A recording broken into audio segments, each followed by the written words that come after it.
আসসালামু আলাইকুম। Power button কাজ করে না, অনেক হার্ড হয়ে রয়েছে। শরীরের পুরো শক্তি দিয়ে চাপ দেওয়ার পর দুই একবার কাজ করে, আবার মাঝে মাঝে কাজ করে না। তো অনেকে ডিপ ডুব দিয়ে ছেড়ে দেন, দেখা যায় দুই একদিন পরে এটা আবার হার্ড হয়ে যায়, আবার কাজ করে না। তো সেক্ষেত্রে এটার পার্মানেন্ট সমাধান আছে।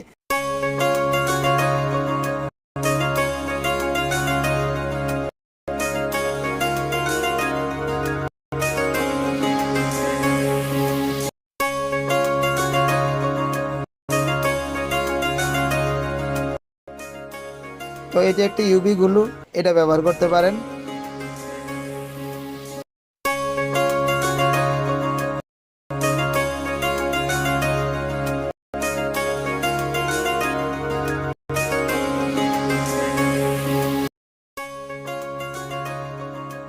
তো ভিডিওটি ভালো লাগলে অবশ্যই শেয়ার করে দিবেন, আর আমার পেজটি ফলো করে দিবেন। এরকম ভিডিও আমি প্রতিনিয়ত আমার পেজে দিয়ে থাকি, আপনার অনেক উপকারে লাগতে পারে।